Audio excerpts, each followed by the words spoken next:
Subscription के button को दबाइए और बेल आइकन पर क्लिक कीजिए ताकि आपको तमाम वीडियोस फौरन मिलती रहें और वीडियो पसंद आने की सूरत में इसे लाइक, शेयर और कमेंट करना मत भूलिए। मार्च 625 ईस्वी शवाल 3 हिजरी के महीने में कुरैश ने मदीना पर हमला करने के लिए जो लश्कर तैयार किया था वो मक्का में इकट्ठा हो चुका था। उसकी कुल तादाद 3000 थी। उसमें 700 अफराद ने ज़िरा पहन रखी थी, घुड़सवार 200 के लगभग थे और रसद और सामान जंग 3000 ऊंटों पर लदा हुआ था। ये लश्कर कूच के लिए तैयार था। खालिद को एक रोज पहले की बात की तरह याद था कि इस लश्कर को देखकर वो किस कदर खुश हुआ था। इंतकाम की आग बुझाने का वक्त आ गया था। इस लश्कर का सालार आला अबू सुफियान था और खालिद इस लश्कर के एक हिस्से का कमांडर था। उसकी बहन भी इस लश्कर के साथ जा रही थी। उसके अलावा 14 औरतें इस लश्कर के साथ जाने के लिए तैयार थीं। इनमें अबू सुफियान की बीवी हिंद भी थी। उमर बिन अल आस की और अबू जहल के बेटे अक्रमा की बीवियां भी शामिल थीं। बाकी सब गाने बजाने वालियां थीं। सबकी आवाज में सोज था और उनके साज दफ और ढोलक थे। इन औरतों का जंग में ये काम था कि जो शीले और जज्बाती गीत गाकर सिपाहियों का हौसला बुलंद रखें और उनकी याद ताज़ा करती रहें जो जंगे बदर में मारे गए थे। खालिद को अफ्रीका का एक हबशी याद आया जिसका नाम वहशी बिन हर्ब था। वो कुरैश के एक सरदार जुबैर बिन मुतम का गुलाम था। वो दराज कद और स्याह रू और ताकतवर था। उसने बर्छी मारने के फन में शोहरत हासिल की थी। उसके पास अफ्रीका की बनी हुई बर्छी थी। उसका अफ्रीकी नाम कुछ और था। उसे अरबी नाम जुबैर ने उसके जंगी कमालात देख कर दिया था। बिन हर्ब कूच से कुछ देर पहले जुबैर बिन मुतम ने उसे कहा, मुझे अपने चचा के खून का बदला लेना है। शायद मुझे मौका न मिल सके। मेरे चचा को बदर की लड़ाई में मोहम्मद सल्लल्लाहु अलैहि वसल्लम के चचा हमजा ने कत्ल किया था। अगर तुम हमजा को कत्ल कर दो तो मैं तुम्हें आजाद कर दूंगा। हमजा मेरी बर्छी से कत्ल होगा। वहशी बिन हर्ब ने कहा। ये हबशी गुलाम उस तरफ जा निकला जहां वो औरतें ऊंटों पर सवार हो चुकी थीं जो इस लश्कर के साथ जा रही थीं। किसी औरत ने उसे पुकारा।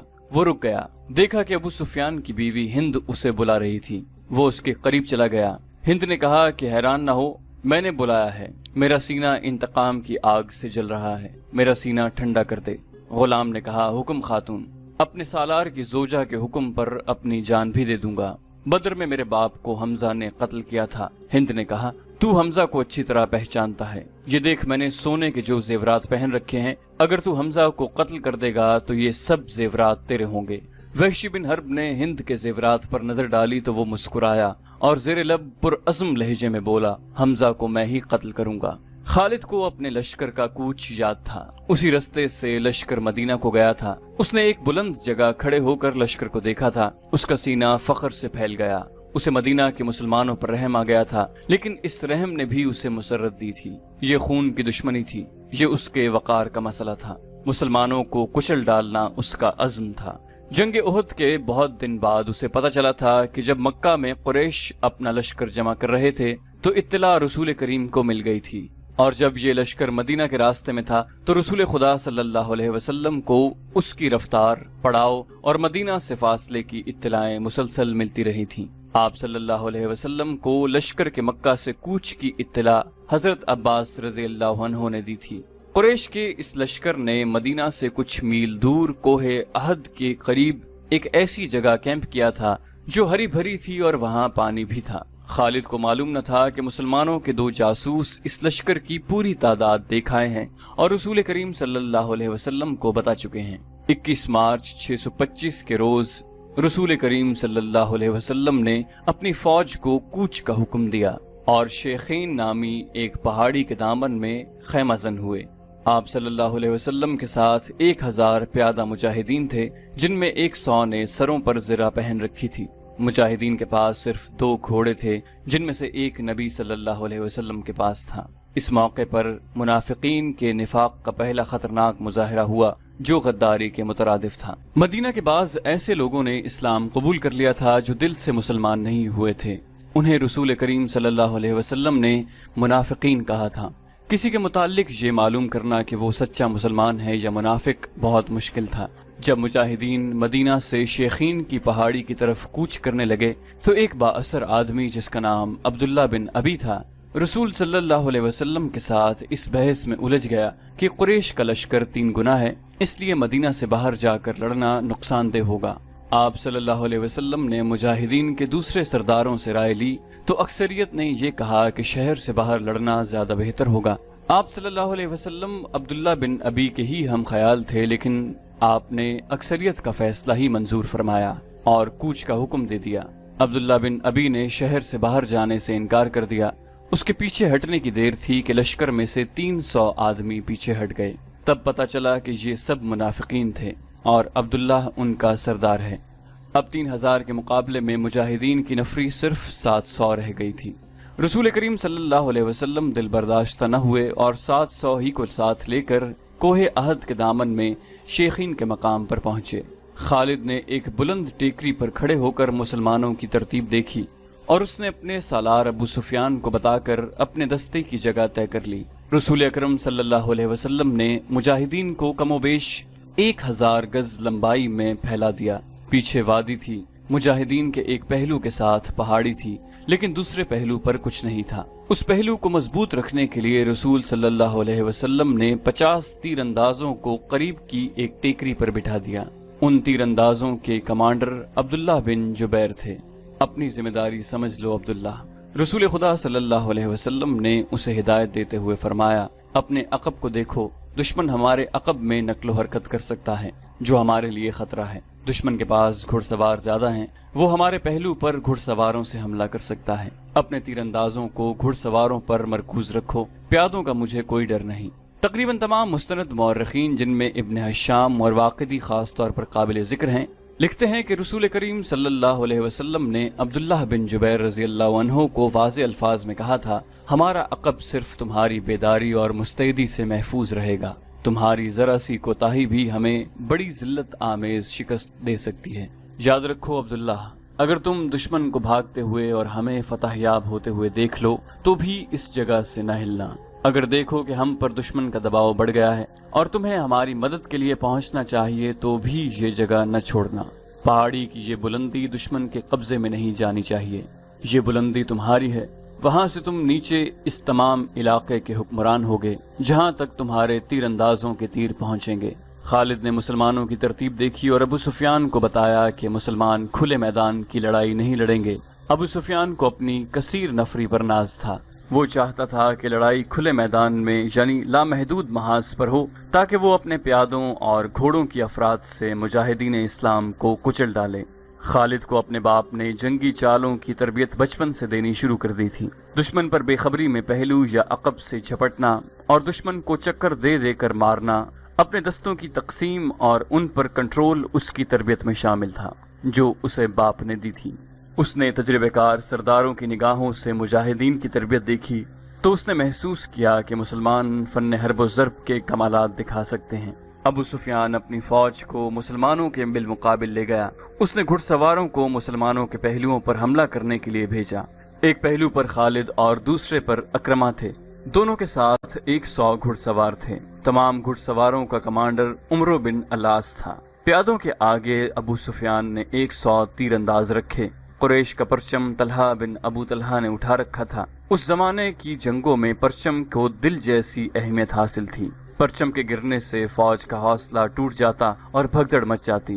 कुरैश ने जंग की इब्तिदा इस तरह की कि उनकी सफ़ों से एक शख्स अबू आमिर फासिक आगे होकर मुजाहिदीन के करीब चला गया। उसके पीछे कुरैश के गुलामों की कुछ तादाद भी थी। अबू आमिर मदीना का रहने वाला था। वो कबीला ओस का सरदार था। जब रसूल करीम सल्लल्लाहु अलैहि वसल्लम मक्का से हिजरत करके मदीना गए थे तो अबू आमिर ने कसम खाई थी कि वो आप सल्लल्लाहु अलैहि वसल्लम को और तमाम मुसलमानों को मदीना से निकाल कर दम लेगा।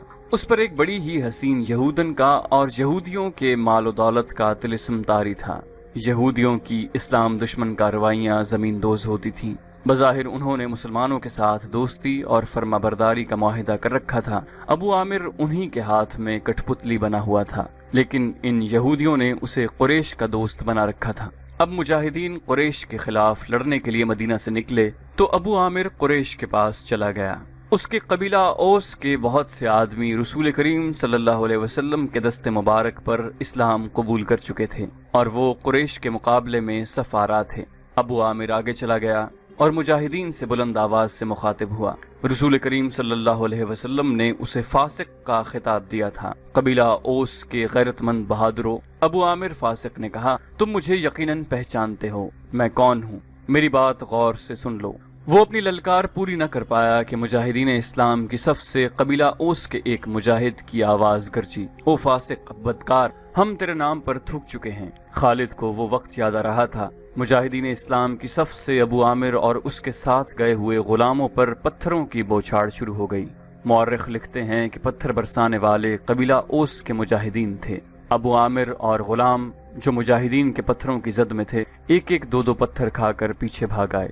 یہودی مدینہ میں بیٹھے لڑائی کی خبروں کا انتظار کر رہے تھے۔ جس یہودن کے طلسم میں ابو عامر گرفتار تھا، وہ اپنی کامیابی کی خبر سننے کے لیے بےتاب تھی۔ اسے ابھی معلوم نہ تھا کہ اس کے حسن و جوانی کے طلسم کو مسلمانوں نے سنگسار کر دیا ہے۔ ابو عامر فاسق کے اس واقعے سے پہلے وہ عورتیں جو قریش کے لشکر کے ساتھ گئی تھیں، لشکر کے درمیان کھڑی ہو کر سریلی آوازوں میں ایسے گیت گا رہی تھیں جن میں بدر میں مارے جانے والے قریش کا ذکر ایسے الفاظ میں، ایسی طرز میں کیا گیا تھا کہ سننے والوں کا خون کھولتا اور رونگٹے کھڑے ہو جاتے۔ ان عورتوں میں سے ایک دو نے جوشیلی تقریر کی صورت میں بھی قریش کا خون گرمایا۔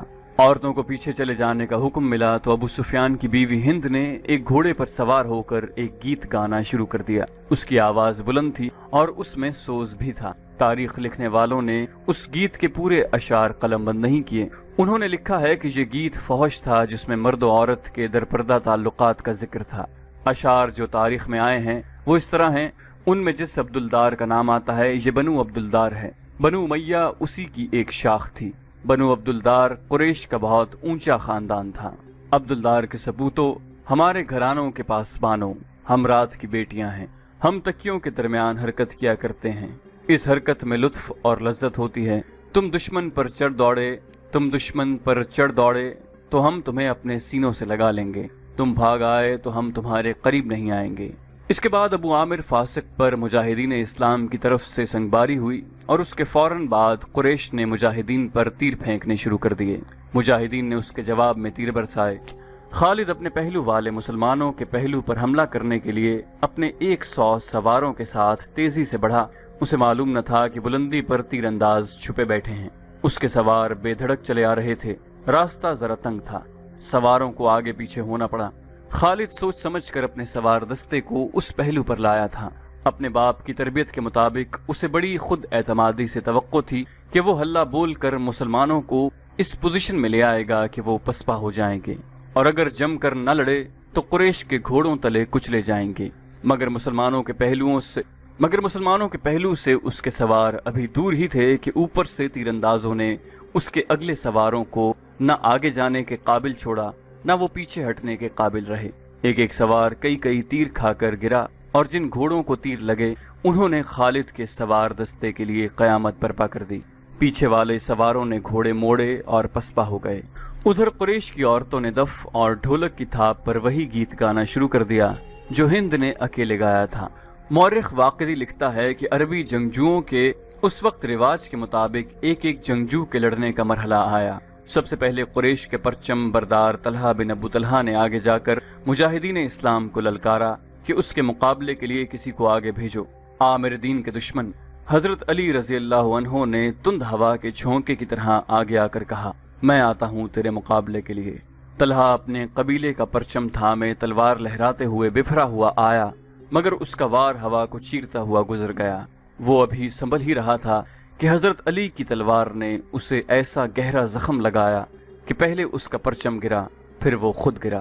قریش کا ایک آدمی دوڑا آیا اور پرچم اٹھا کر لے گیا۔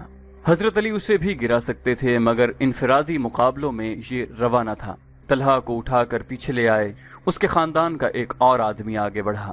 میں انتقام لینے کا پابند ہوں، وہ للکار کر آگے گیا، آ میری تلوار کی کاٹ دیکھ۔